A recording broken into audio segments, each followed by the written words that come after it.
அதாவது உலகத்திலேயே மிகப்பெரிய சொத்து அப்படின்னு எடுத்துக்கிட்டோம்னா எதா இருக்கும்? அதாவது பணம், வீடு, வாகனம், படிப்பு, குழந்தைங்க, இந்த மாதிரி நிறையா விஷயங்கள் இருக்குது உலகத்தில். இருந்தாலும் உலகத்திலேயே அதிகமாக தேவைப்படுறது, ரொம்ப உயர்ந்தது எது அப்படின்னு பார்த்தா நிதானம்தான். நிதானம் வேற எதுவுமே, அதாவது ஒரு பணமோ அல்ல வீடோ வாகனமோ அல்லது வேலையோ மனைவியோ குழந்தைகளோ கணவனோ யாராலையும் கொடுக்க முடியாத அல்லது எல்லாராலையும் கொடுக்கக்கூடிய சந்தோஷத்தை நிதானம் கொடுக்கும். நிதானம் தான் ஒவ்வொருத்தரும் அதிகமாக சேர்த்தி வைக்க வேண்டிய சொத்து. நிதானம் அதை தான் சேர்த்தணும். நிதானம் இலக்க ஒருத்தன் கெட்டவனா மாறுறான். அவனை நிறைய பேருக்கு பிடிக்காம போயிடுது. அவன் செய்கிற செயல்கள் முழுமையடைகிறதில்ல. நிதானத்தோட செயல்பட அவனுக்கு வெற்றி கிடைக்குது. அவனை எல்லாருக்கும் பிடிக்குது. அவன் சந்தோஷமா இருக்கிறான். அவனுக்கு சமூகத்தில் நல்ல அந்தஸ்தும் மரியாதையும் கிடைக்குது. இப்ப நிதானம்னா, அதாவது பொறுத்தவன் பூமியால் வான், பொறுமை கடலினும் பெரிது அப்படின்னு சொல்லியிருக்கிறாங்க. அந்த பொறுமையா இருக்கிறது அப்படிங்கிறது நிதானம் கலந்த பொறுமை வேற, அல்லாது உள்வாங்கி வச்சுக்கிட்டு, அதாவது எல்லா விஷயங்களையும் உள்வாங்கி வச்சுக்கிட்டு ஒரே டைம்ல வெடிக்கிற பொறுமை வேற. அதாவது நிதானத்தோட கூடிய பொறுமைக்கும் செய்யற செயல்கள்னால நமக்கு வர எதிர்ப்பு, அந்த கோபத்தை உள்ள அடக்கி வச்சுக்கிட்டு பொறுத்துக்கிட்டே இருக்கிறது, ஒரு நாளைக்கு பொங்கி அளவது. அந்த பொறுமை, அப்படி உள்ள அடக்கி வச்சிருக்கிற பொறுமை பார்த்தீங்கன்னா நிதானமாகாது. நிதானம் அப்படிங்கிறது எந்த ஒரு செயலை செஞ்சாலும் நல்லா சிந்திச்சு செயல்படுறது. எந்த இடத்துல நாம கோவப்படுறோமோ அந்த இடத்துல கோபத்தை உத்து கவனிச்சு, இந்த இடத்துல கோவப்படலாமா, இதனால பின்விளைவுகள் என்ன, இதனால யாருக்காவது நன்மை உண்டா அப்படின்னு யோசிக்கணும். ஏன்னா இப்ப நாம கோவப்படுறோம் அப்படிங்கிறப்ப அந்த கோபம் அப்படிங்கிறது, அந்த கோபத்தினால முன்னாடி இருக்கிறவங்க மட்டும் தாக்கப்படுறதில்ல. அந்த கோபத்தினால நாமளும் நம்மளோட நிலைய மாறிடுறோம், நம்மளோட நிதானத்தை செலவழிச்சிடறோம். இப்போ நம்ம கொஞ்சமான நிதானத்தை வச்சிருக்கிறோம் அப்படின்னா அந்த நிதானம் உடனே செலவாயிரும். ஏன்னா சமூக சூழல் அப்படி இருக்குது. நிறைய பேர் நிறைய விதமா நம்மளை இடைஞ்சல் பண்றாங்க. நம்ம பொறுமையா நிதானமா அவங்ககிட்ட செயல்பட்டுக்கிட்டு இருந்துட்டு பதில் சொல்லிட்டு இருந்துட்டு அதுக்கப்புறம் நிதானம் தவறிடுவோம். எல்லா இடத்துலையும் பார்த்தீங்கன்னா நிதானம் பெரிய அளவில் கை கொடுக்கும் நமக்கு வெற்றி அடைகிறதுக்கு. இப்போ குழந்தைங்கிட்ட நாம் அவங்க எது கேட்டாலும், எந்த மாதிரி அடம் பிடிச்சாலும், அர்த்தம் இருந்தாலும் அர்த்தம் இல்லைனாலும் அதை புரிஞ்சு நிதானமாக அதை கவனித்து அதை எப்படி பார்த்தீங்கன்னா சரி கட்டுறது அப்படின்னு யோசிக்கிறது ஒரு சந்தோஷத்தை அந்த இடத்துல கொடுக்குமே தவிர யாருக்கும் துக்கத்தை கொடுக்காது. நிதானம் தவறனா பட்டுன்னு அடிச்சிருவோம், டென்ஷன் ஆகி கத்திட்டு இருப்போம். நிறைய இடத்துல பார்க்கலாம் நாம. அதாவது தொடர்ந்து வெளியில குழந்தைங்கள 1 மணி நேரம் 1.5 மணி நேரம் கூட்டிட்டு வர பார்த்தீங்கன்னா யாரா இருந்தாலும் அந்த குழந்தைங்களை அதட்டி அந்த குழந்தைங்க அழுதுகிட்டு தான் நின்றுட்டு இருக்கும், சோகமா நிற்கும். அது காரணம் என்னன்னா, அந்த பெரியவங்கிட்ட நிதானம் இல்லை. இப்போ நான் குழந்தைங்க எப்படி வேணாலும் குதிச்சா என்னங்க பண்ண முடியும், அதை வாங்கி கூட இதை வாங்கி கூட புரிஞ்சிக்கவே மாட்டேங்குது அப்படின்னா இந்த நிதானமாக யோசிக்கணும். குழந்தைங்க அப்படிங்கிறவங்க அந்த மாதிரி தான் கேட்பாங்க. நாயினா குலைக்கும், குழந்தைங்க அப்படின்னா அடம் பிடிப்பாங்க. அதே மாதிரி குடிகாரன் அப்படின்னா பார்த்தீங்கன்னா தள்ளாடிக்கிட்டு தான் வருவான், அவன் தாறுமாறாக தான் பேசுவான். இப்போ நிதானமாக இருக்கிறவங்க என்ன பண்ணுவாங்க அப்படின்னா, இப்போ அந்த குழந்தை எது கேட்டாலும் அதுக்கு தேவையான அளவுக்கு பதிலை சொல்லி அதோட வழியிலேயே போய் நிதானமாக அதுங்களை கையாண்டு அதுங்க அழுக இல்லாமல் அதே சமயத்தில் அவங்க கேட்கறது தவறு தான் அப்படிங்கிறத புரிய வைக்கிறதுக்கு நிதானம் தான் தேவைப்படும். நிதானம் இல்லைனா தான் அவன் என்னென்னமோ கேட்குறான், அதெல்லாம் அவனுக்கு உடம்பு சேராதுன்னா கேட்குறானோ அதை கேட்குறான் இதை கேட்குறான்னு அந்த குழந்தைய போட்டுட்டு அடிக்கிறது, திட்டுறது. ஸோ அது எல்லாருமே நிதானம் தவறணுங்க தான். அதாவது உலகத்தில் வந்து பார்த்தீங்கன்னா மிகப்பெரிய அளவில் சந்தோஷமாகவும் நல்ல சமூகத்தில் நல்ல பேரோடையும் நல்ல மதிப்பு மரியாதையோடு இருக்கிற அத்தனை பேருமே நிதானமாக இருந்தவங்க தான். நிதானம் தவறுறவங்க வந்து பார்த்தீங்கன்னா அவங்க வந்து அதோட பின்விளைவுகள் அப்படிங்கிறது மற்றவங்க நம்மளை வெறுக்க ஆரம்பிச்சிருவாங்க. அது குழந்தைங்களோ பெரியவங்களோ வீட்டில் இருக்கிறவங்களோ எல்லாம் வெறுக்க ஆரம்பிச்சிருவாங்க. இப்போ ஒரு குடிகாரன் அப்படின்னா அவன் குடிச்சிட்டு அப்படி இப்படி தான் ஆடிட்டு வருவான், அவன் ஏதாவது உளறதான் செய்வான். நாம் அவங்ககிட்ட நிதானமாக இருந்தால் அவன் மேலே உழுவ வந்தாலும் நாம் என்ன பண்ணோம்னா விலகி அவன் அங்கேருந்து வரான் அப்படிங்கிற மாதிரி நம்ம விலகி போயிடுவோம். அவன் ஏதாவது 4 வார்த்தை பேசினாலும் அதுக்கு எதிர்த்து பேச மாட்டேன், ஏன்னா அது அவனோட குணம். அந்த குணத்துக்கு அவன் அந்த மாதிரி அவன் ஒரு குடிச்சிட்டானா அவன் அந்த மாதிரி தான் அவனோட மூளைக்கு போகிற நரம்புகள் எல்லாம் வந்து பார்த்தீங்கன்னா ஒரு மாதிரி பாதிக்கப்பட்டு அவனுக்கு என்ன பண்ணுறாங்கன்னே தெரியாமல் அவன் பண்ணுறான் அப்படிங்கிறது தான் நடக்குது. இப்போ நிதானமாக செயல்பட்டால் அதில் எந்த பிரச்சனையுமே கிடையாது.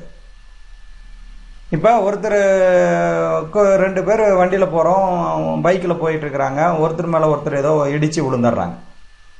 தப்பு யாரு மேலேயே இருக்கட்டுங்க, யாருமே வேணும்னு போய் இடிக்க போகிறதில்ல. ஆனால் என்ன பண்ணுவாங்கன்னா நிதானம் தவறி ஒருத்தர் மாற்றி ஒருத்தர் சொல்லுவாங்க, கீழே விழுந்து எந்திரிச்சு அறிவு இருக்குதா உனக்கு, இப்படியா வண்டி ஓட்டிகிட்டு வருவ, நீ ஏன்டா எரும மாடு மாதிரி குறக்க வந்து விழுவுற, அப்புறம் இடிக்காம ஒன்று என்ன பண்ணுவாங்க. அப்படின்னு இவங்க மாறி மாறி அடிபட்டு இருக்கிற இடத்துல நிதானம் முழுசும் செலவழிஞ்சு போய் அதனால தான் சண்டை வருது. நிதானம் குறையிற இடத்துல கோபம் அதிகமாகும், கெட்ட குணங்கள் வரும், சண்டை வரும், சந்தோஷம் கலைஞ்சு போயிடும். அந்த இடத்துல அடிபட்டு விழுந்தாம எவன் அதிகமாக அடிபட்டுருக்கிறானோ மொத்தத்தில் அந்த இடம். ஏன்னா சாதாரணமாக அமைதியாக இருக்கிறப்ப நமக்கு அவ்வளோ நிதானம் தேவைப்படாது. அதாவது ஒரு இக்கட்டான சூழ்நிலை வரும்போது தான் நிதானம் வேணும். அதாவது எந்த பிரச்சனையுமே வரலங்கிறப்ப எல்லாரும் நிதானமாக தான் இருப்பாங்க. பிரச்சனை வரும்போது தான் நிதானம் அதிகமாக தேவைப்படுது. அப்போ நிதானத்தை சேர்த்து வச்சிருந்தா தான் நம்ம அங்கே செலவழிக்க முடியும். நிதானங்கிறது மிகப்பெரிய சொத்து, அது இருந்தால் எதை வேணாலும் அடையலாம்.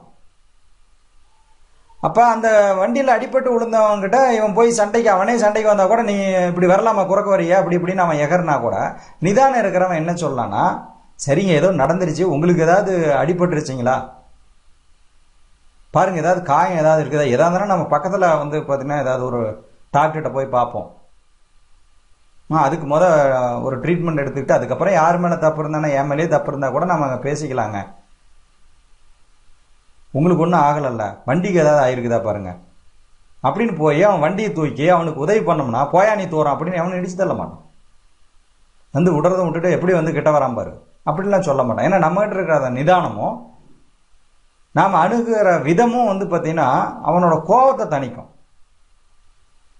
அதனால எந்த ஒரு இடத்துல நமக்கு ஒரு இக்கட்டான சூழ்நிலை ஏதாவது வந்துடுது, அல்லது ஒரு திடீர்னு உடம்பு சரியில்லாமல் போயிடுறாங்க, வீட்டில் இருக்கிற யாரோ அவங்கள கொண்டுட்டு போய் ஹாஸ்பிட்டலில் சேர்த்தணும், ரொம்ப கிரிட்டிக்கலாக போகுது, அந்த சமயத்தில் பதட்டம் வரக்கூடாது. ஏன்னா பதட்டம் முழுசு நிதானத்தை அழிச்சிடும். பதட்டம் நாம் செய்கிற செயல்களை பார்த்தீங்கன்னா சரியான வழியில் போக சொல்லி விடாது.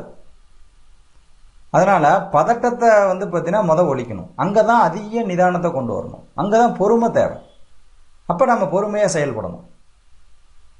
அவங்க அதாவது முன்னாடி இருக்கிறவங்க என்ன காரணத்துக்காக நம்மகிட்ட சண்டைக்கு வராங்க, அவங்க பேசுகிற வார்த்தைகள் என்ன காரணத்துக்காக அந்த வார்த்தைகளை பயன்படுத்தி நம்மளை திட்டுறாங்க, அவங்களோட நோக்கம் என்ன. இப்போ அந்த வார்த்தையை நாம் கேட்ட உடனே நமக்கு கோபம் வரும்.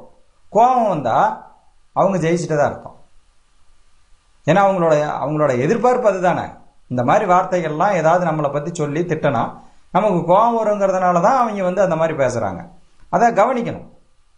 அவனோட நோக்கம் இதாக தான் இருக்குது, அதனால தான் இந்த வார்த்தைகளை பயன்படுத்தி நமக்கு ஒரு நடந்த விஷயங்களே எதையாவது ஒன்று குத்தி காட்டி அவன் சண்டைக்கு வரான் அப்படின்னு தெரிஞ்சுக்கிட்டா நாம் அவங்ககிட்ட நிதானமாக கையாளணும். சரி அப்படியே தான் இருந்துட்டு போகுதுப்பா, அதனால் என்ன அப்படின்னு. அதாவது நிதானங்கிறது நானும் பொறுத்து பொறுத்து பார்க்குறேன் பேசிகிட்டே இருக்கிறான்னு சொல்லி போய் அடிப்பான் இல்லையா, அது இல்லை நிதானம். அது அடக்கி வைக்கப்பட்ட கோபம். அதாவது நிதானம் அப்படிங்கிறது உள்ள வாங்காது, அமைதியாக வந்து பார்த்தீங்கன்னா வேடிக்கை பார்க்கும், என்ன நடக்குதுங்கிறத உத்து கவனிக்கும். கவனித்த பின்னாடி எந்த பாதிப்பும் இல்லாத, நம்மளோட வந்து சந்தோஷம் கலையாத ஒரு முடிவெடுத்து அதை செயல்படுத்தும். அதுதான் வந்து நிதானமான செயலாக இருக்கும். ஒரு தொழில் பண்ணிட்டு இருக்கிறாங்க, ஒரு கடை வச்சிருக்கிறாங்க. அவங்க வந்து பார்த்தீங்கன்னா வர கஸ்டமரு அவன் ஒவ்வொருத்தரும் ஒவ்வொரு மாதிரி வரதான் செய்வாங்க. அவங்க என்ன மாதிரி கேட்குறாங்க, எதனால் அவங்களுக்கு கோபம் வருது, எதனால் அவங்க வந்து இங்கே சண்டைக்கு வராங்க இந்த இடத்துல அப்படிங்கிறத பார்த்து நிதானமாக செயல்பட்டு இவங்க தேக்கி வச்சிருக்கிற நிதானத்தை அந்த இடத்துல பயன்படுத்தி அவங்கள வந்து பார்த்தீங்கன்னா அழகாக கையாண்டு அனுப்பிட்டாங்க அப்படின்னா அவங்க அந்த இடத்துல அந்த தொழிலில் மேலும் மேலும் வெற்றி அடைகிறாங்க. எல்லா இடத்துலையுமே நிதானம் தேவைப்படுது. இப்போ ஒரு டீச்சர் ஸ்கூலில் வந்து டீச்சருக்கு பசங்களுக்கு கற்றுக் கொடுத்துட்ருக்குறாங்க. அந்த பையன் ஒரு தரம் சொல்கிறோம், அந்த பையனை அவர் நடத்துகிறாரு, எங்கடா அதுக்கு அந்த ஒரு கேள்வி கேட்டு பதில் சொல்கிறாரு. அவன் பதில் சொல்லலை. இவர் நிதானமாக இருந்தால் எதனால் அவனால் மறுபடியும் திருப்பி சொல்ல முடியல, ஒரு தரத்தில் அவனால் சொல்ல முடியாதோ, ஒரு 2-3 முறை வந்து பார்த்தீங்கன்னா அவனுக்கு சொல்லி புரிய வைக்கணுமோ, இல்லை நாம் சொல்லி புரிய வைக்கிற விதத்தை கொஞ்சம் மாற்றணுமோ, வேற ஏதாவது உதாரணங்களோட சொல்லி புரிய வைக்கணுமோ அப்படின்னு அவர் யோசிக்கிறதில்ல. உடனே அவர்கிட்ட நிதானமே இல்லாதனால ஒரு படபடப்பு வந்து அந்த பதட்டத்தில் வந்து பார்த்தீங்கன்னா அவனை திட்டுறது அல்லது அடிக்கிறது. நிதானம் இல்லாதவங்க செய்கிற செயல் தான் அது. நிதானமாக இருந்தால் ஒரு தரத்துக்கு 2 தரம் சொல்லி புரிய வைக்கலாம். இல்லை அவனுக்கு ஏதாவது ஒரு மாற்று முறையில் அவனுக்கு அதாவது படிக்க வைக்கிறதோ ஏதாவது ஒரு மாற்று முறை கண்டுபிடிச்சி படிக்க வைக்கலாம்.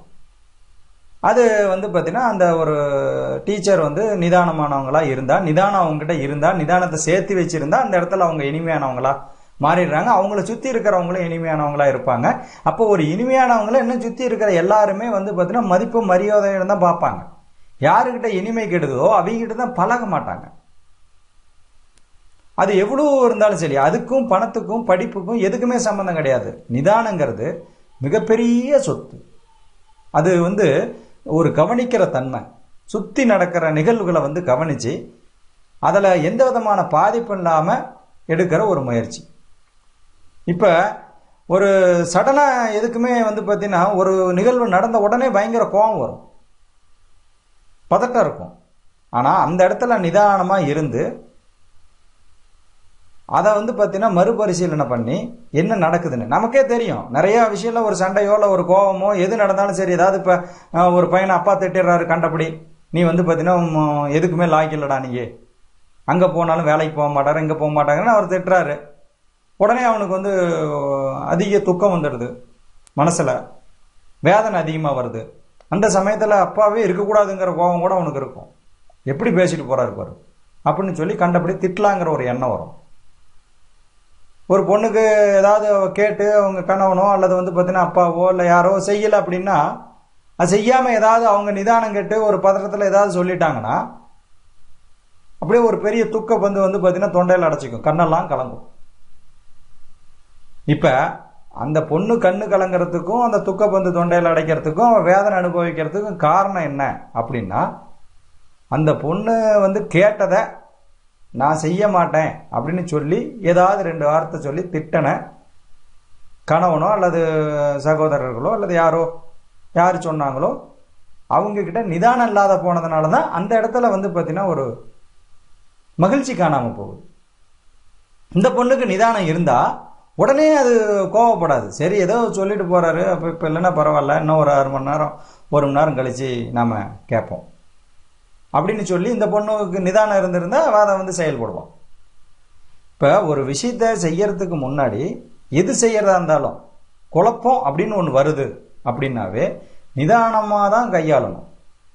ஏன்னா எந்த ஒரு விஷயமா இருந்தாலும் நல்லதோ கெட்டதோ எதாக இருந்தாலும் உடனே செய்யாமல் ஒரு 5 நிமிஷம் தள்ளி போடணும். குறைஞ்சது ஒரு 5 நிமிஷமாவது தள்ளி போடணும். தள்ளி போட்ட பிறவும் அதே தான் இருக்குதான்னு பார்க்கணும். ரொம்ப துக்கமான விஷயம், ரொம்ப என்ன மனசை பாதிச்சிருச்சிங்க, பயங்கர கோபமாக வருது, அவனை நான் அவன் ஏமாத்தி விட்டான், நம்பிய துரோகி, இத்தனை வருஷம் அவன்கிட்ட பழகி அப்படின்னு சொல்லி அவன் மேலே பயங்கர கோபம் வரும். உடனே அந்த கோபத்தை காட்டக்கூடாது, நிதானத்தை கையாளணும். அந்த நிதானத்தை கையாண்டு அந்த கோபத்தை பார்த்தீங்கன்னா கட்டுப்படுத்தி வச்சிருக்கணும். அந்த கோபம் குறைஞ்சிரும், கோபம் தனியும். ஏன்னா கோபங்கிறதே தனியக்கூடியது தான். ஆனால் அந்த கோபம் உச்சத்தில் இருக்கிறப்ப அதுக்குள்ளேயே நம்ம பேரக்கு எடுத்துகிட்டு போயிடும். சல்லுன்னு கோபம் வந்துடும் நமக்கு. அது உடனே கொஞ்சம் கொஞ்சமாக கோபம் தனியக்கூடியது தான். கோபம் அப்படியே இருக்காது. நாம் எவ்வளோ கோவப்பட்டோம்னாலும் அதுக்கப்புறம் பார்த்தீங்கன்னா ஒரு 2 மணி நேரம் 3 மணி நேரம் சாயந்தரம் அடுத்த நாள் விடிஞ்சு தூங்கி எழுந்திரிச்சா பார்த்தீங்கன்னா அந்த கோபம் கம்ப்ளீட்டாக காணாமல் போயிடும், இல்லை கொஞ்சம் தான் இருக்கும். அதுக்கு அப்போவே கோவப்படுறதை நிறுத்திட்டோம்னா இந்த கோபம் தனியே தான் போகுது. பட் அந்த கோபத்தினால வெளிப்படுற செயல்கள் பார்த்தீங்கன்னா அந்த இடத்துல மகிழ்ச்சியை கொண்டுருத. நாம் நிதானம் இழக்கிறதுனால தானே அந்த பிரச்சனை வருது. இதே மாதிரி ஒரு 10 தடவை நம்ம கோவப்பட்டுக்கிட்டே இருந்தோம்னா நம்மளை சுற்றி இருக்கிறவங்களுக்கு நம்மளை பிடிக்காம போயிடும். யாருக்கிட்ட வேணாலும் உடனே நிதானம் இழந்து சண்டைக்கு போகிறதோ அவங்ககிட்ட ஆர்கியூ பண்ணுறதோ இப்படிதாங்க அப்படிதாங்க அப்படின்னு சொல்லி பேசுறதோ ரொம்ப சுலபம். ஆனால் மறுபடியும் பார்த்தீங்கன்னா அதை பழைய நிலைமைக்கு கொண்டு வர முடியாது. அவங்க என்ன பண்ணால் விலக ஆரம்பிச்சிருவாங்க. அவங்க மனசில் நம்மளை பற்றி இருந்த ஒரு இனிமையான பார்த்தீங்கன்னா நினைவுகள்லாம் குறைய ஆரம்பிக்கும். குழந்தைங்களை சொல்லுன்னு ஒரு 2 தடவை அடிச்சுட்டா, அதாவது எந்த குழந்தை யாருக்கிட்ட எந்த விதமான கட்டுப்பாடும் இல்லாமல் அது பாட்டுக்கு எது கேட்டாலும் கிடைக்கும், என்ன வேணாலும் அவங்ககிட்ட பண்ணலான்னு விளையாடுதோ அவங்க இனிமையாக இருக்கிறாங்கன்னு தான் அர்த்தம். அவங்க கட்டுப்படுத்துகிறாங்க அப்படின்னா அப்போ எப்படி வேணாலும் பண்ணிட்டு போகுதுன்னு அதை விட்டுறதான்னா அப்படி இல்லை. நிதானத்தை பயன்படுத்தி கொஞ்சம் கொஞ்சமாக மாற்றலாம். அந்த குணம் அப்படி தான். அதாவது அதோட குணம் அந்தந்த வயசில் இப்படி தான் குணம் இருக்கும். நாம் அதுங்களுக்கு அதோட பாணியிலேயே போய் புரிய வைக்கணும். நமக்கு ஒரு 50 வருஷம் ஆகுது, 40 வருஷம் 50 வருஷத்து அனுபவத்தை பார்த்தீங்கன்னா ஒரு 10 வயசு குழந்தைகிட்ட நாம் எதிர்பார்க்க முடியாது. ஆனால் நிறைய பேர் பார்த்தீங்கன்னா இவங்களோட 35 வருஷத்து அனுபவத்தை ஒரு 5 வயசு குழந்தைகிட்ட எதிர்பார்க்குறாங்க. கொஞ்சமாவது நீ புரிஞ்சுக்கிறியா? காசே கிடையாது தெரியுமா, நீ கண்டபடி அதை வாங்கி கொடு இதை வாங்கி கொடுன்னு சொல்லிக்கிட்டே இருக்கிற. நான்லாம் அந்த காலத்தில் செருப்பே போடாமல் தெரிஞ்சுன்னு தெரியுமா அப்படின்னு அந்த குழந்தைகிட்ட சொல்ல புரியுமா? அந்த குழந்தை ஏதாவது ஒரு பொம்மையை கேட்டுருந்ததுன்னா அதோட கவனம் ஃபுல்லாக பொம்மை மேலே தான் இருக்கும். நீங்கள் காசு இல்லை, நான் அனாவசியத்துக்கு அது செலவு பண்ணக்கூடாது, கச்சிதமாக இருக்கணும் அப்படி இப்படின்னு நீங்கள் அடிப்பட்டது நீங்கள் அனுபவித்த ஒரு 30 வருஷத்து அனுபவத்தை பார்த்தீங்கன்னா அந்த குழந்தை மேலே கொண்டுட்டு போய் அது புரிஞ்சிக்கணும் அப்படின்னு சொல்லி நினைக்கிறதே தவறானது. ஏன்னா அது பொறுமை இல்லாததுனால தான், நிதானம் இல்லாதனால தான் அந்த மாதிரி ஒரு நினைவு நம்மகிட்ட வருது. இப்போ அது எது கேட்டாலும் வாங்கி கொடுத்துட முடியுமான்னா புரிய வைக்கணுங்க. மெதுவாக சொல்லி புரிய வைக்கணும். நாளைக்கு வாங்கி தரேன், இப்போ வேண்டாம், இப்போ பாரு அப்பாட்ட பர்ஸில் உள்ளதான் காசு இருக்குது, வீட்டில் வச்சுட்டு வந்துட்டேன், உனக்காக நான் நாளைக்கு கட்டாயம் இங்கே கூப்பிட்டு வாங்கி தரேன், இப்போ இல்லை அப்படின்னு புரிய வைக்கணும். அதையும் அது ஒத்துக்காமல் கொஞ்சம் முகத்தெல்லாம் அப்படி இருக்குது பண்ணுதுன்னா இப்போ வேணா வேற உனக்கு வாங்கி தரட்டுமா ஏதாவது அப்படின்னு கேட்கணும். அதாவதுங்க நிதானம் இருந்ததுன்னா ஒரு 5 நிமிஷமோ 10 நிமிஷமோ 15 நிமிஷமோ அல்லது வேற பக்கமாவது கவனத்தை பார்த்தீங்கன்னா திருப்பிடலாம். அது கொஞ்ச நேரத்தில், ஏன்னா அதை உத்து கவனிச்சே இருந்தால் அந்த குழந்தையோட குணநலன்கள் நமக்கு தெரியும். அது என்ன கொடுத்தா எந்த மாதிரி மாறும் அப்படின்னு தெரியும். அதை அதாவது அள வைக்காமையே அதட்டாமல் திட்டாமல் நம்மகிட்ட நிதானம் இருந்தால் அந்த குழந்தைக்கு புரிய வச்சு கூட்டிகிட்டு வரலாம். அந்த குழந்தை மழுங்கி போகாது. ஒரு தரம் அடித்து முடிய பிடிச்சி ஆட்டினோம்னா எப்போ பாரு கேட்டு இருந்தீங்கன்னா பாரு அப்படின்னு அதட்டினா அந்த குழந்தையோட மனசு மழுங்கி போயிருங்க. அப்படி மழுங்கி போயிட்டா வளர்ற காலத்தில் மறுபடியும்லாம் அந்த மனசை மறுபடியும் அந்த நிலைமைக்கு கொண்டு வர முடியாது. அதாவது அந்த வடு இருக்கும், மனசில் வடு ஏற்பட்டுரும், அந்த வடுவை நீக்க முடியாது. எல்லாருக்கிட்டையுமே பெரியவங்ககிட்டையும் கூட. இப்போ நம்ம பார்த்தீங்கன்னா வீட்டில் இருக்கிற பெரியவங்களை கூட ஒரு திட்டுறோம், ஒரு அதட்டுறோம் அப்படின்னா கோவப்பட்டு கத்துறோம்னா அவங்க மனசுக்குள்ள ஒரு வடு விழுந்துடும். அந்த வடு நீக்க முடியாது. ஏன்னா இப்போ நம்ம உடம்புல பட்ட காயமாக இருந்ததுன்னா அதுக்கு ஏதாவது மருந்து போட்டு அதை சரி பண்ணலாம். மனசுக்குள்ள பட்ட காயத்தை என்ன பண்ண முடியும்? அதனால தான் எப்போவுமே நாம் நிதானத்தோடையே தான் செயல்படணும். ஒரு ஆக்சிடென்ட் ஆயிடுது, அந்த ஆக்சிடெண்ட்டில் வந்து பார்த்தீங்கன்னா ஒரு கார்லேயோ மற்றதோ போகிறப்ப ஆக்சிடெண்ட் ஆயிடுது. இப்போ நாம் இறங்கி இடித்தவங்ககிட்ட சண்டைக்கு போகிறத விட என்ன சேதாரம் இருக்குது, காருக்குள்ளே இருக்கிறவங்களுக்கு ஏதாவது ஆயிடுச்சா, இப்போ அவனோட வண்டி நம்பரை நாம் வந்து ஏதாவது நோட் பண்ணி வச்சுக்கலாமா, அவன் என்ன சொல்கிறான்? ஏன்னா அவன் நிதானம் இல்லாதவனாக இருந்தானா அவன் ஒன்றும் என் மாதிரிலாம் தப்பே கிடையாதுன்னு தான் சொல்லுவான். தப்பு இருக்குதுலாம் எவனும் ஒத்துக்க மாட்டான். இப்போ நாமளும் போய் அவன்கிட்ட எகிரி நடு ரோட்டில் சண்டை பண்ணிட்டு இருந்தா அதனால் என்ன ஆக போகுது? 2 பேருக்கு பெரிய அளவில் மன வருத்தம் தான் வரும், கைகலப்பு ஏற்படும். அந்த இடத்துல அதிக நிதானம் தேவை. அதாவது எந்த இடத்துல நமக்கு வந்து ஏதாவது ஒரு தகாத நிகழ்வு ஏற்படுதோ அந்த இடத்துல நாம் வந்து பார்த்தீங்கன்னா நம்மளோட நிதானத்தை பயன்படுத்தணும்.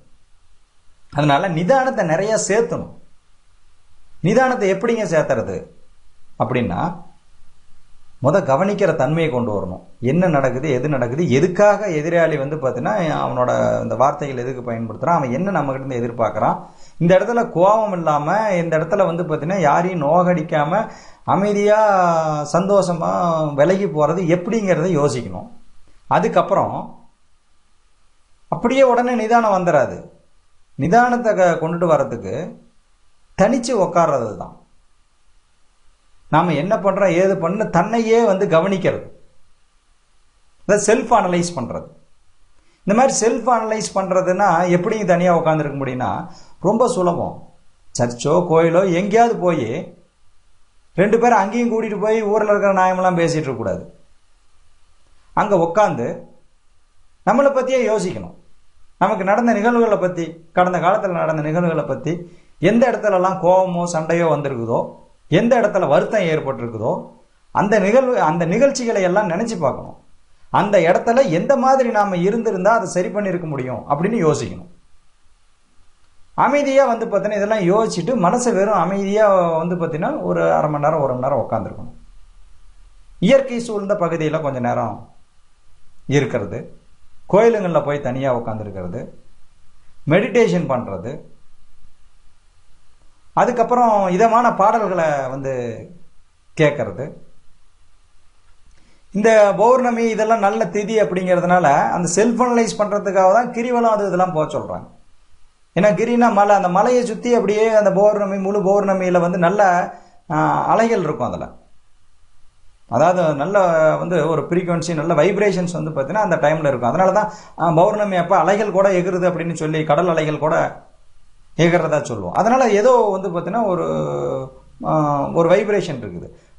அந்த சமயத்தில் நாம் அந்த கிரியை சுற்றி வரப்போ அந்த இடம் வந்து பூஜையோ மந்திரங்களோ மற்றதோ மகான்களோ உட்காந்து பண்ண இடங்கிறதுனால நல்ல அதிர்வுகள் இருக்கும். அதை சுற்றி வரும்போது நம்மளை பற்றி யோசிச்சுட்டு வரணும். அங்கேயும் ஒரு 3 பேர் 4 பேர் கூட்டிகிட்டு போய் அவன் இப்படி பண்ணுறக்கூடாது இவன் இப்படி பண்ணுறக்கூடாது அப்படின்னெல்லாம் பேசிட்டு வந்தால் நிதானம் இல்லாமல் போனால் பொறாமை வரும், போட்டி குணம் வரும், கோபம் வரும், அகங்காரம் ஏறும், நம்மளை நிறைய பேருக்கு பிடிக்காம போயிடும், தொழில் வந்து பார்த்தீங்கன்னா மந்தமடையும். அதாவது நாம் ஒரு இடத்துக்கு போகிறோம்னா எல்லாரும் சந்தோஷப்படணுங்க. இவன் முணுக்குன்னா அவனுக்கு கோபம் வருங்க அப்படின்னு சொல்லிடக்கூடாது. ஒரு பொது இடத்துக்கு போனாலும் சரி, வீட்டுக்கு போனாலும் சரி, குழந்தைங்கிட்ட போனாலும் சரி, அந்த மாதிரி அவங்களுக்கு வந்து பார்த்தீங்கன்னா ஒரு மகிழ்ச்சி வரும் நம்மளை பார்த்து. அதாவது நாம் போகிற இடத்துல நம்மளை பார்த்து 4 பேருக்கு மகிழ்ச்சி வந்தால் தான் நாம் மகிழ்ச்சியாக இருக்க முடியும். நம்மளை பார்த்த உடனே ஒருத்தன் விலைக்கு போகிறான், அவங்க வந்து பார்த்தீங்கன்னா அவங்களுக்கு மகிழ்ச்சி வரல அப்படிங்கிறப்ப நமக்கு எப்படிங்க மகிழ்ச்சி வரும்?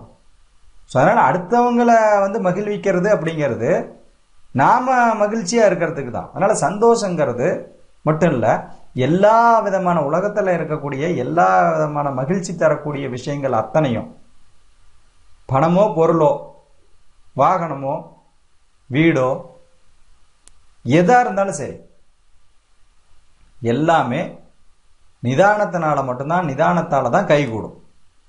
இக்கட்டான சூழ்நிலைகளில் தான் நிதானம் அதிகமாக செலவாகும். இக்கட்டான சூழ்நிலை அப்படின்னா வந்து எதிர்பாராத அசம்பாவிதங்கள், நமக்கு ஒரு ஆக்சிடென்ட் ஆனதோ அல்லது ஒரு தொழிலில் மிகப்பெரிய நஷ்டம் ஏற்பட்டதோ, இல்லை ஒரு பொருள் வந்து திருட்டு போயிடுச்சு, அதாவது ஒரு நகை போட்டுட்டு போகிறீங்க, அது எந்த இடத்துல வந்து பார்த்தீங்கன்னா உளுந்துருது. நீங்கள் ஆசையாக வாங்கின அந்த நகை, பட் அது உளுந்துருச்சு அப்படின்னா எங்கே உளுந்துருக்கும் அப்படிங்கிறத பதட்டம் வந்துருச்சுன்னா எப்படிங்க கண்டுபிடிக்கிறது? ஆனால் எல்லாருக்கும் அந்த இடத்துல பதட்டம் வரும். அப்படி வரக்கூடாது. அந்த இடத்துல நிதானமா யோசிக்கணும். நான் என்ன சொல்றேன், பதட்டப்படுறதுனால என்ன நடக்க போகுது, அதாவது பதட்டத்தோட யோசிச்சு எதுவுமே கண்டுபிடிக்க முடியாது. நிதானத்தோட யோசிச்சோம்னா எல்லாம் கண்டுபிடிச்சிடலாம். அதனால நிதானமா எங்கெல்லாம் போனோம், எங்க வச்சோம் அந்த பொருள் அப்படிங்கிற மாதிரி இருக்கணும். அதாவது நிதானத்தோட செய்யற செயல்கள் தான் வெற்றி அடையும். நிதானம் இல்லாத பதற்றத்தோட செய்யற செயல்கள் தோல்வியை தான் தழுவும். நிறைய தொழில் வீழ்ச்சி அடைந்ததுக்கு காரணம், நிறைய உறவுகள் பிரிஞ்சதுக்கு காரணம், நிறைய குடும்பத்தில் பிரச்சனை வர்றதுக்கு காரணம், படிப்பு சரியா வராததுக்கு காரணம், எல்லா தோல்விகளுக்கும் காரணம் நிதானம் இல்லாத போனதுதான்ங்கிறத நீங்க நல்லா யோசி பார்த்தீங்கன்னா தெரியும். உங்க வாழ்க்கையில ஏற்பட்ட தோல்விகளுக்கு அத்தனைக்கும் காரணம் நிதானம் இல்லாதது தான். பொறுமை அப்படிங்கிறது நானும் பொறுத்து போறேன் அப்படிங்கிறாங்க இல்லையா, அது என்னன்னா ஒரு தரம் அவங்க நம்மளை திட்டினாங்கன்னா அமைதியா இருக்கிறது, ரெண்டாவது தரம் திட்டினாங்கன்னா அமைதியா இருக்கிறது, மூணாவது தரம் இந்த 2 தரம் திட்டினதுக்கு அமைதியா இருந்தோம் இல்லையா, அதுக்கு வட்டி முதலுமா போட்டு ஒரு 10 மடங்கு பாத்தீங்கன்னா மூணாவது தரம் எகுன்னு எகிறது. அதுக்கு முதையே இவன் பொறுமையா இல்லாம திருப்பி அடிச்சிருந்தானா ஒரு அடி தான் அடிச்சிருப்பான், ரெண்டாவது தரத்துக்கு ஒரு அடி அடிச்சிருப்பான், மூணாவது தரத்துக்கு ஒரு 3 அடி தான் அடிச்சிருப்பான். இவன் 2 தரம் பொறுத்துக்கிட்டு இருந்துட்டு மூணாவது தரம் எகிரி அடிக்கும் போது அவனை கொன்னாலும் கொண்டுருவான். அந்த மாதிரி நிறைய பாத்தீங்கன்னா பேர் இருக்கிறாங்க. இப்ப கணவன் திட்டிகிட்டே இருக்கிறாரு, ஏதோ சொல்லிட்டே இருக்கிறாரு அப்படின்னா மனைவி கேட்டுக்கிட்டே இருப்பான். ஒரு 2-3 தரம் ஒரு 3 நாள் கேட்டு அது 4வது நாள் பாத்தீங்கன்னா எல்லாத்தையும் மொத்தமா போட்டு கொட்டி கண்டபடி திட்டிடுவான். நானும் பார்த்துட்டே இருக்கிறேன், எத்தனை தரம் தான் பொறுக்க முடியும். நான் எடுத்த உடனே நான் ஒன்றும் அவங்ககிட்ட சண்டைக்கு போகலைங்க, சண்டைக்கு போறதே தப்புங்க. எடுத்த உடனே சண்டைக்கு போனான்னா 3 நாள் கழிச்சு சண்டைக்கு போனான்னா, சண்டைக்கு போனா அந்த இடத்துல பாத்தீங்கன்னா சந்தோஷம் தொலையுது. சண்டை போடுறவனோட சந்தோஷம், சண்டையை பாத்தீங்கன்னா 2 பேரும் சண்டை போட்டுக்கிற 2 பேரோட சந்தோஷமும் போச்சு, அதை வேடிக்கை பார்க்குறவங்களோட சந்தோஷமும் போயிடும். சண்டையை பார்க்கும்போது அவனுக்காவது சந்தோஷமா இருக்குதா? ஏன் சண்டை வருது? நிதானம் இல்லாதனாலதான். அதாவது பொறுமை அப்படிங்கிறது மன அமைதியோட இருக்கிற பொறுமையா இருக்கணும், கட்டுப்படுத்துற பொறுமையா இருக்கக்கூடாது. கட்டுப்படுத்தி அப்படியே வச்சிருக்கிறது கஷ்டப்பட்டுக்கிட்டு ஒருவேளை அங்க நம்மளால திருப்பி காட்ட முடியலன்னா, இப்போ ஒரு அலுவலகத்துல பாத்தீங்கன்னா நீங்க போறீங்க, அங்க உங்களோட மேலதிகாரி ஒருத்தர் ஏதோ சொல்றாரு, அவரை உங்களால திருப்பி திட்ட முடியல, அதை அப்படியே வச்சுட்டு வர்றது. இங்க வர வழியில நீங்க பைக்கில் போகும்போது எவனாவது பாவம் அவன் கஷ்டப்பட்டு ஒரு கூலி தொழிலாளி வேலைக்கு போயிட்டு அவன் கொஞ்சம் யோசிச்சுட்டு இந்த பக்கம் கிராஸ் பண்ணுவான், அவனை பிடிச்சிட்டு கண்டபடி திட்டுறது. ஏன்னா அவன் நம்மளை திருப்பி அடிக்க மாட்டான்ல. அப்புறம் வீட்டில் என்ன பண்ணா குழந்தைங்கிட்ட அதை காட்டுறது, வீட்டில் இருக்கிற பெண்கள்கிட்ட காட்டுறது. இதெல்லாம் ஏன்னா கட்டுப்படுத்துறது. அதாவது பொறுத்து போறேன் அப்படிங்கிற கட்டுப்படுத்துற பொறுமை அது எங்கேயாவது ஒரு இடத்துல வெடிச்சு சேதரும். அதாவது கட்டுப்படுத்துற பொறுமைங்கிறது அப்ப கட்டுப்படுத்தாம அவுத்து விட்டுட்டோம்னா கூட கொஞ்சம் தான் பாதிப்பு இருக்கும். கட்டுப்படுத்தி வச்சிருந்து ஒரு இடத்துல வெடிச்சு சேதரிச்சுன்னா அதாட்ட 10 மடங்கு பாதிப்பு இருக்கும். அதனால கட்டுப்படுத்தவே கூடாது, எதையும் நிதானமா தான் கவனிக்கணும். இப்ப மேலதிகாரி திட்டாருன்னா எப்படி நிதானமா கவனிக்கிறது அப்படின்னா, அவர் ஏன் திட்டுறாரு, நாம என்ன பண்ணணும், நம்ம பக்கம் நியாயம் இருக்குதா இல்லையா, நம்ம பக்கம் நியாயமே இருந்தாலும் அவர் இப்ப நிதானம் தவறி போய் இருக்கிறதுனால நிதானம் இல்லாத ஆளுகிட்ட நீங்க எந்த விதமான உங்க நியாய தர்மத்தை எடுத்து சொன்னாலும் அவருக்கு புரிய போறதில்ல. அவரு ஒரு நாளைக்கு நிதானமா இருப்பார். அதாவது ஒரு வேலையை உடனே அன்னைக்கே முடிக்க வேண்டிய சூழ்நிலை வரும். அப்ப அவருக்கு கீழே இருக்கிற அத்தனை பேரும் ஒத்துழைச்சால் ஒழிய அந்த வேலையை சீக்கிரம் முடிச்சு அனுப்ப முடியாது. அவங்க ஓவர் டைம்லாம் எடுத்து அந்த அந்த அவருக்கு கீழே இருக்கிற அந்த டீம் வேலை செஞ்சாதான் முடிக்க முடியும். அன்னைக்கு நீங்க ஒரு வேலையை அவருக்காக நீங்க செஞ்சு முடிச்சுட்டு அன்னைக்கே அவர்கிட்ட அவர் உங்களை திட்டினா அன்னைக்கே பாத்தீங்கன்னா உங்க பக்கத்து நியாயத்தை எடுத்து சொல்ல தேவையில்ல. ஆனா அவரு உங்ககிட்ட பாத்தீங்கன்னா உங்களாலதான் காரியம் ஆகுங்கிற மாதிரி ஒரு வேலை ஒரு சூழல் வரும். அது ஒரு வாரத்துல வரலாம், ஒரு மாசத்துல வரலாம். அந்த சமயத்துல அந்த வேலையை செஞ்சு கொடுத்துட்டு அவர் உங்களை நன்றியோட பாக்குறப்ப உங்க பக்கத்து நியாயத்தை அன்பா இயல்பா எடுத்து சொல்லணும்.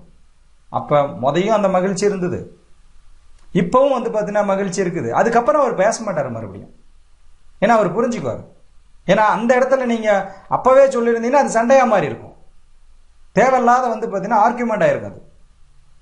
பட் அதை விட்டுட்டு நீங்க நிதானமா இருந்து மறுபடியும் அந்த மாதிரி ஒரு சூழ்நிலை வரக்கூடாது அவர் தப்பா நம்மளை புரிஞ்சிருக்கிறாரு. ஒருவேளை நம்ம பக்கம் தவறு இருந்தா நாம நிதானமா யோசிச்சு பார்க்கும்போது அந்த தவறை திருத்திக்கணும். அதையும் கூட அவர்கிட்ட சொல்லணும். மறுபடியும் அவர் ஒரு ஒரு சாதாரண அவர் வந்து பார்த்தீங்கன்னா நிதானமா இருக்கிற சமயமா பார்த்து, ஆமாங்க சார் அன்னைக்கு நான் அந்த மாதிரி பண்ணிட்டேன், அது தப்பு அப்படிங்கிறத சொல்லிடலாம். ஏன்னா எல்லா நேரத்திலையும் 24 மணி நேரமும் ஒரு மனிதர்கள் வந்து பார்த்தீங்கன்னா பயங்கர கட்டுப்பாடோடையும் கோபத்தோடையும் அதிகாரியாகவுமே செயல்பட முடியாது. அவங்களுக்கு ஒரு சில நேரம் வந்து பார்த்தீங்கன்னா அவங்க இலகிய நேரம் இருக்கும். அந்த நேரத்தில் நம்ம அவங்களுக்கு எடுத்து சொல்லணும். அதை விட்டுட்டு அவர் மேலே இருக்கிற கோபத்தை வந்து பார்த்தீங்கன்னா உள்ள தேங்கி வச்சுட்டு பொறுத்துக்கிட்டு வர்றது, அது பேர் பொறுத்துட்டு வந்து ரோட்டில் குறக்க போகிற எவனால கையிலாகாதோ நமக்கு கீழே இருக்கிறானோ அவன்கிட்ட சண்டைக்கு போகிறது, அதுக்கப்புறம் வீட்டில் இருக்கிறவங்ககிட்ட சண்டைக்கு போகிறது. ஸோ இந்த மாதிரி இருக்கக்கூடாது. ஆனால் நிதானத்தை தியானம் மூலமாகவும் அதுக்கப்புறம் வந்து பார்த்தீங்கன்னா சுய பரிசோதனை மூலம், அதாவது நம்ம என்ன பண்ணணும், இது வரைக்கும் என்னென்ன மாதிரி நிகழ்வுகள் நடந்தது, மோசமான நிகழ்வுகள் என்ன, எதனால் நடந்தது அப்படிங்கிறத செல்ஃப் அனலைஸ் பண்ணுறது. ஆனால் இதெல்லாம் ஒரு அமைதியான இடம் வேணும். அமைதியான இடம் அப்படிங்கிறது வழிபாட்டு தலமாக தான் இருக்கும்.